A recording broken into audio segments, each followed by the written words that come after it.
Será que ansiedade e depressão podem ser causadas por consumo de açúcar?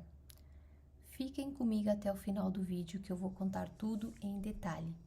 Pessoal, bom dia para todos. Aqui é a doutora Portuguesa.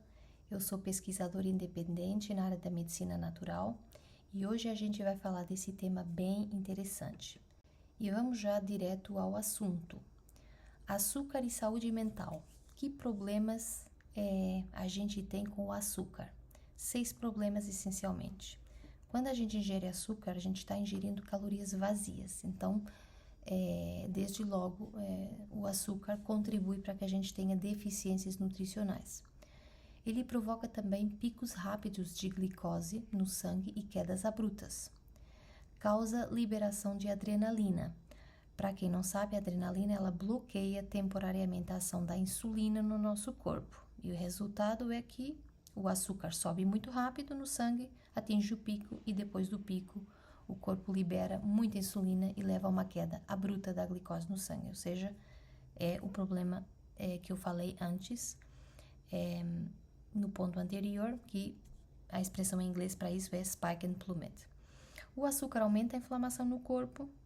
Ele causa deficiência de crômio no organismo, tá? Quem consome muito açúcar excreta mais crômio na urina e ele também alimenta bactérias ruins. Eu trago aqui para vocês 2 estudos científicos que estão inclusive disponíveis para qualquer pessoa e nesses estudos eles mostraram que quem faz uma alimentação rica em açúcar, em alimentos de alto índice glicêmico, tem mais probabilidade de desenvolver transtornos mentais como depressão e ansiedade. Agora vamos falar de um assunto que talvez nem todos vocês tenham já ouvido falar, que é a chamada hipoglicemia reativa. O que é isso? Ora, hipo significa baixo, glicemia está relacionada com açúcar. Então, a hipoglicemia reativa não é mais do que um nível baixo de açúcar no sangue que ocorre após uma refeição. Nesse gráfico, vocês podem ver a relação entre o açúcar no sangue ao longo do tempo. Aqui, a gente pode ver essa curva azul representa o que seria normal de quem não tem hipoglicemia reativa. Quando a gente ingere um alimento, ali representado pelo número 1, a seguir no número 2, o açúcar no sangue vai subir bastante, vai atingir um pico ali representado pelo número 3 e de seguida vai ocorrer a liberação de insulina, então o açúcar vai descer até que vai haver uma estabilização que está representada pelo número 4. Já quem tem a chamada hipoglicemia reativa, essa curva é mais do estilo dessa representação a vermelho que eu tenho aqui. Então, vamos supor que a pessoa ingere um alimento, geralmente um carboidrato, um chocolate, algo muito açucarado, que está ali representado pelo número 1. Depois, o açúcar no sangue vai subir muito e subir mais do que o normal, até que atinge um pico ali representado pelo número 3. E nesse momento, o corpo libera insulina e o açúcar desce abruptamente, como vocês estão vendo ali na curva vermelha. E vai descer mais do que seria normal, né? Como vocês veem aqui, nessa fase 4, ele vai descer mais do que o normal, até que, representado aqui pela o número 5, há uma liberação de adrenalina para estabilizar os níveis de açúcar no sangue. Então, o açúcar no sangue, depois da liberação de adrenalina, começa a subir para que haja novamente uma estabilização, então, do açúcar no sangue. Quais são os sintomas de hipoglicemia reativa? A hipoglicemia reativa, pessoal, ela tem vários estágios. No estágio 1, a pessoa pode começar a sentir fadiga, visão turva, dificuldade em pensar, confusão mental, fraqueza e quem tem isso pode inclusive desenvolver depressão. No estágio 2, a gente pode ter palpitações, suores frios, ansiedade, raiva, tremores, mudanças de humor e crises de choro súbitas, tá? E geralmente a pessoa pode passar do estágio 1 ao estágio 2 entre algumas semanas a meses, ok? Depende também dos gatilhos, se eles continuam presentes ou não. tem sintomas subtis que que se vão manifestar, como, por exemplo, a pessoa começa a esquecer palavras no meio da frase, quando está falando, boceja muito e tem incapacidade para tomar decisões. E os sintomas, alguns dos sintomas, eles podem aparecer quando, como vocês viram no gráfico anterior, quando o nível de açúcar no sangue desce abruptamente abaixo do normal. Quais são as causas da hipoglicemia reativa?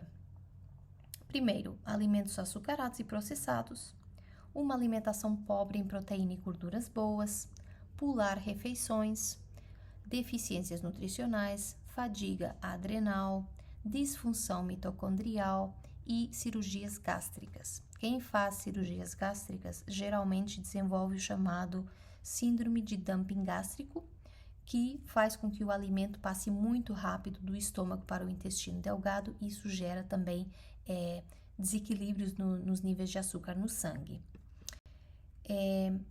Então, como é que uma pessoa com esse problema pode controlar isso? Bom, pessoal, a pessoa tem que abominar o mais possível carboidratos refinados e alimentos açucarados, né?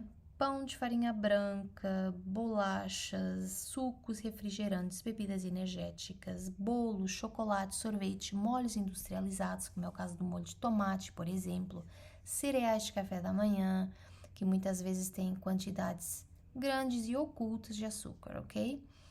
Tem que incluir proteína e gorduras boas em todas as refeições, comer frequentemente, aí fazer 5 a 6 pequenas refeições por dia e evitar o jejum intermitente. Aqui, pessoal, o jejum intermitente, ele é ótimo para quem tem sobrepeso e resistência insulínica, mas ele não é muito legal para quem tem esse problema de hipoglicemia reativa. Porque quem tem a hipoglicemia reativa tem dificuldade em estabilizar os níveis de açúcar no sangue.